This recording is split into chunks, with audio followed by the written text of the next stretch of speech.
और एक और बड़ी खबर इस वक्त आ रही है। देवेंद्र फडणवीस से मिलने पहुंचे हैं अजीत पवार और मीटिंग के बाद फडणवीस से ये मुलाकात हो रही है अजीत पवार की। अब से थोड़ी देर पहले उनके घर पर उनके समर्थकों के साथ मीटिंग हुई है अजीत पवार की, जिसके बाद अब वो देवेंद्र फडणवीस से मुलाकात करने पहुंचे हैं और अब ये देखना है कि आगे की रणनीति क्या होती है। दिनेश मौर्य हमारे साथ जुड़ गए हैं। दिनेश, अजीत पवार मीटिंग से निकल चुके हैं और बताया जा रहा है कि वो फडणवीस से मुलाकात कर रहे हैं, तो ऐसे में अगर उन्होंने उनके बॉडी लैंग्वेज से या फिर उन्होंने कोई बयान दिया मीटिंग के बाद? देखिए, मीटिंग के बाद वो सीधे अपने बंगले से निकले, सागर बंगले जाने के लिए, जहां पर देवेंद्र फडणवीस का घर है। लेकिन अहम बात यह है कि अजीत पवार आमतौर पर कभी भी मीडिया को देख के अपने कांच नीचे नहीं करते, लेकिन जब वो यहां से निकल रहे थे तो उनके गाड़ी का कांच नीचे था।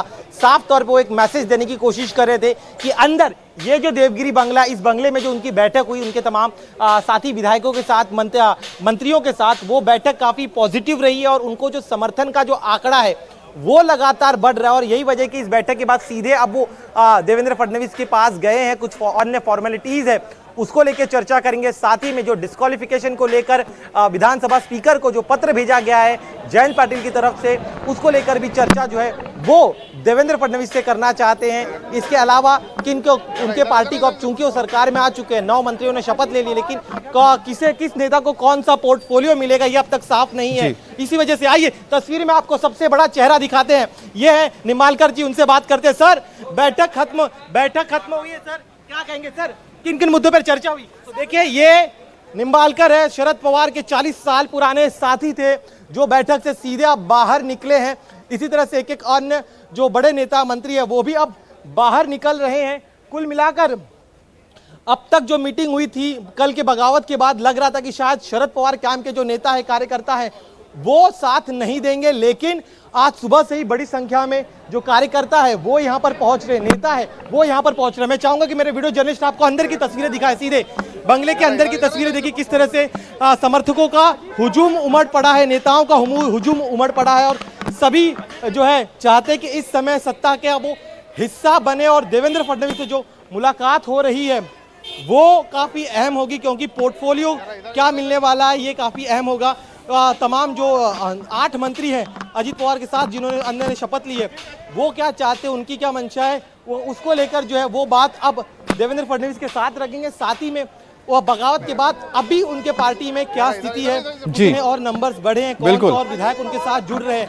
और जिसका आपने जिक्र किया था दिनेश, जो आप बता रहे थे, वो तस्वीरें में हमने देखी कि जहां पर अजीत पवार जब निकले अपने बंगले से तो उनके गाड़ी का शीशा था, जो फ्रंट सीट पर बैठे हुए तो उन्होंने शीशा नीचे करके रखा हुआ था, जिसका आपने मायने बताया कि बॉडी लैंग्वेज बताता है कि बहुत पॉजिटिव रही है मीटिंग जो उनके समर्थकों के साथ हुई थी। और एनसीपी पर कब्जे की जंग छिड़ी है और इस बीच एनसीपी के नाम और चुनाव चिन्ह को लेकर अजीत पवार कैंप के प्रफुल्ल पटेल ने एक बड़ा बयान दिया है। प्रफुल्ल पटेल ने दावा किया कि एनसीपी का नाम और सिंबल अजीत पवार के साथ ही रहेगा और प्रफुल्ल पटेल ने कहा कि पार्टी और एमएलए हमारे साथ है। हालांकि उन्होंने ये भी कहा है कि शरद पवार उनके गुरु थे और गुरु भी रहेंगे। तो सुनिए आपने आखिरकार प्रफुल्ल पटेल ने अपनी क्या बात रखी। हमारे साथ है, एमएलए हमारे साथ है और पार्टी के बहुत सारे जो शुभचिंतक होते हैं, पदाधिकारी होते हैं, वो भी हमारे साथ हैं। और इसलिए कोई भी ऐसी वजह नहीं है, ये समझना आज जो भी निर्णय लिया गया है वो उसी आधार पर लिया गया है, पार्टी करके लिया गया है।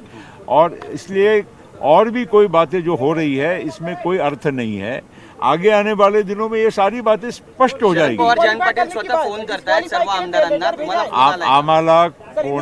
आम्हाला कोणाचाही विरोध नाही। मी शरद पवार साहेबांचा आदर करतो आणि नेहमीच करत राहणार। गुरुपौर्णिमाच्या पण मी आशीर्वाद त्यांना मी आज फोन करून मागणार। असा माझ्या बिल्कुल वो मेरे गुरु हैं और गुरु रहेंगे और उनका आशीर्वाद हमेशा मैंने लिया है और आगे भी आज भी लूंगा और हमेशा लूंगा। पार्टी का सिंबल, पार्टी का नाम, क्योंकि पार्टी ही करके अजीत पवार साहब के साथ हम सब लोगों ने मिलकर निर्णय लिया है। अजीत दादा मुख्यमंत्री बने ऐसा कहा है सर, विधायक कह रहे हैं कि अजीत दादा मुख्यमंत्री बने, नेतृत्व करें महाराष्ट्र।